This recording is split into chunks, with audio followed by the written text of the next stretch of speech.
Enid Blyton. It's a childhood favourite of mine, as a lot of her stories were, because I think she sort of aided my creativity when I was younger, and it was one of my very fond memories because my mum would put on voices for all the different characters. So I will get started by lighting a candle first without matches.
with charming stories about animals, fairies, toys, pixies, and children.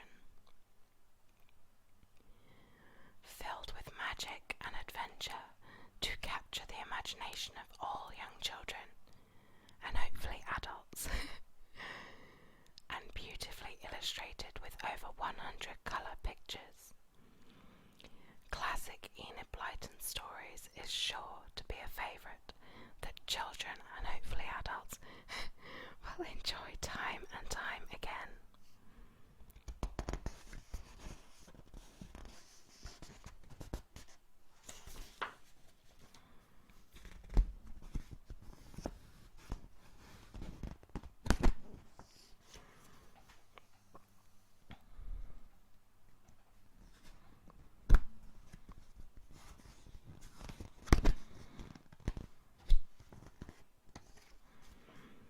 Contents: A spell for a puppy, Jinky's joke, visitors in the night, 13 o'clock, the little music box, the Dumpies Wizards Party, Jinky the jumping frog. I think she must have liked the name Jinky. Grumph the rocking horse, Dame Thimble and her matches, the clever toy drum, He didn't believe in fairies, Sally Simple's spectacles, the beautiful cricket ball. I'm hoping that at some point in the future I will be able to read through most of these, if not all of these stories, in separate videos obviously. But yeah, I will start with A Spell for a Puppy because it's the first one there and I remember it quite well. There was once a little girl called Joan. She had many great toys, books and games. Almost every one you could think of. You might have thought she would be happy with so many, but she wasn't. She hadn't the one thing that she really did badly want, and that was a real, live puppy.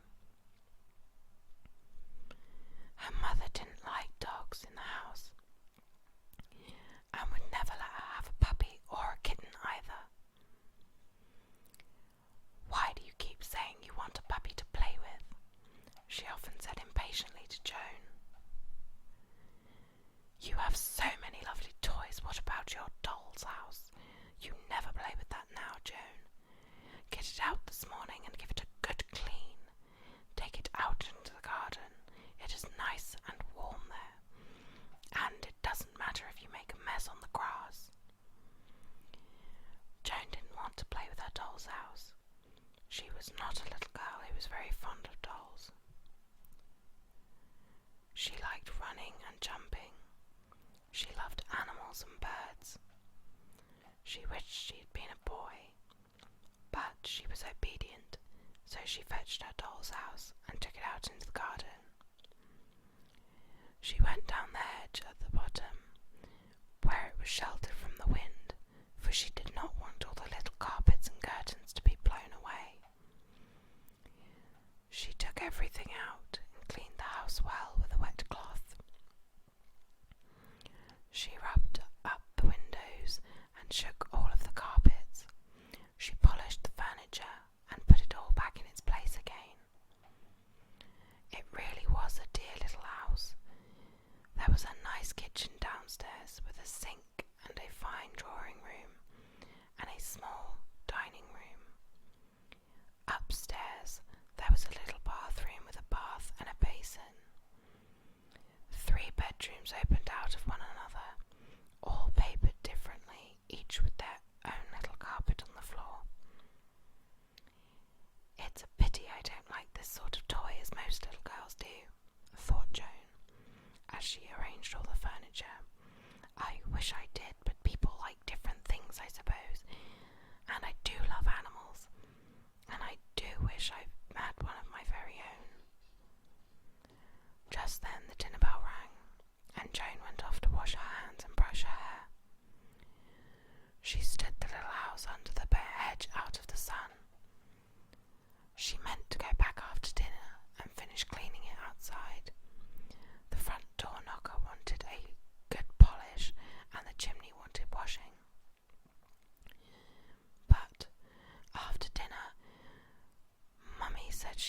going to take Joan out to tea, and the little girl was so pleased that she forgot all about the doll's house out in the garden. She went off with her mother to catch the bus, and the little house was left under the hedge. When Joan came back, it was late, and she was sent straight to bed. She snuggled down under the blankets, and then she suddenly remembered the doll's house. "Oh dear," she said, sitting up in bed. "Whatever would Mummy say if she knew I'd left my beautiful doll's house out of doors? I really must go and get it." She slipped on her dressing gown and went down the stairs. She went out of the garden door and ran down the path. There was a bright moon, and she could see everything quite clearly. She went to the hedge, and then she stopped still, in the greatest surprise.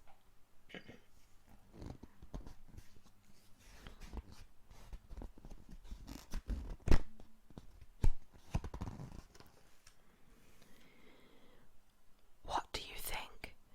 There were lights in her little doll's house, and people were walking about in the rooms, and the front door was wide open. "Whoever is in there," thought Joan in great excitement. She bent down to see, and to her great delight she saw that the little folk inside were pixies with tiny wings. They were running about, talking at the tops of their voices. They sounded like swallows twittering. Joan looked into one of the bedrooms through the window, and she saw, fast asleep in one of the small beds, a tiny pixie baby. It really was too good to be true. The little girl sighed with delight, and the pixies heard her. They slammed the front door at once, and one of them opened a bedroom window to look out. "Who are you?" they cried to Joan. "I'm the little girl this house belongs to," said Joan. "I've been cleaning it today, and I left it here and forgot it. What are you doing here?"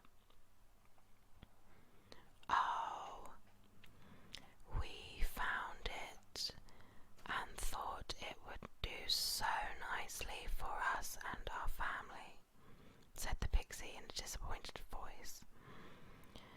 "You see, we lived in a nice hollow tree, but the woodmen came and cut it down, and we hadn't a home left. Then we came along by your hedge and saw this lovely house. It's just the right size for us, and as there didn't seem to be anyone living in it, we thought we would take it." "Well, I simply love to see you in it," said Joan. "I do, really." "Would you let it to us?" asked the pixie. "We would pay rent if you liked." "Oh no," said Joan. "I don't want you to pay me for it. You can have it if you like. I am very lucky to see you and to talk to you, I think. I am most excited, I really am." "How kind of you to let us have it," said the pixie, beaming all over her little pointed face. "Can't we do something for you in return? Isn't there anything that you really very much want?" "Well, yes there is," said Joan. "I want a puppy dog very, very much. I have wanted one for years, but I have never had one." "We'll give you a spell for one," said the pixie. She ran downstairs and opened the front door. She held out her arms to give Joan a very small box. "Take this," she said. "There is a spell inside. Blow it out of your window tonight and say, 'Puppy, puppy, come to me. Make me happy as can be. Puppy, puppy, come to me.'"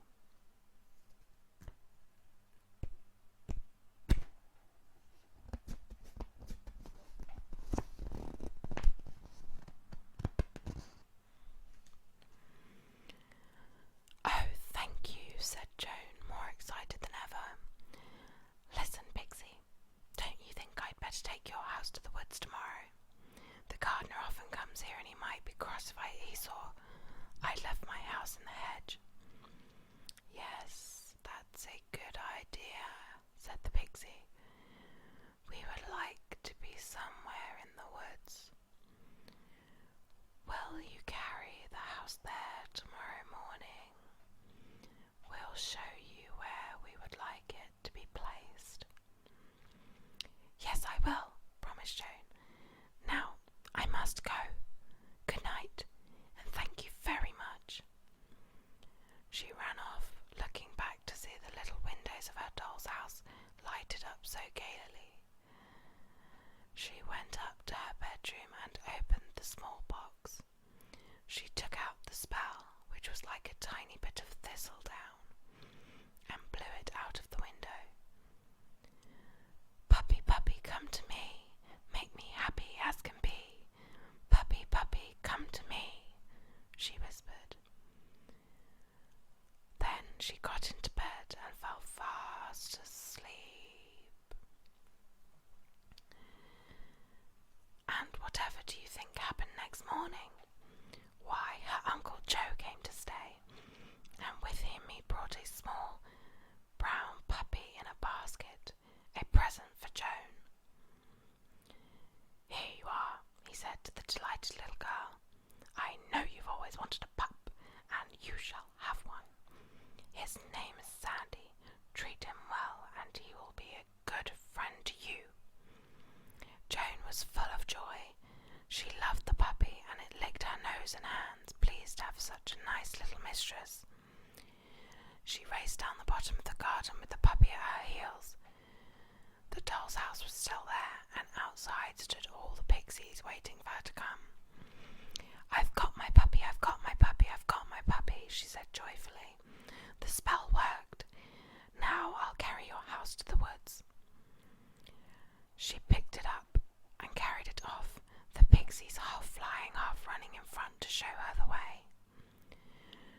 She put it down in a little glade by the side of a small stream and said goodbye once more.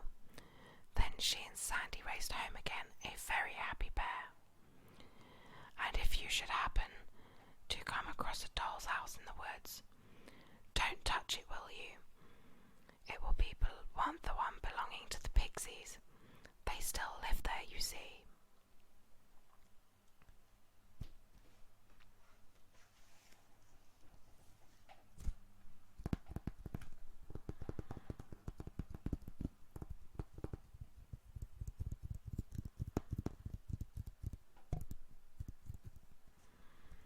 I must say that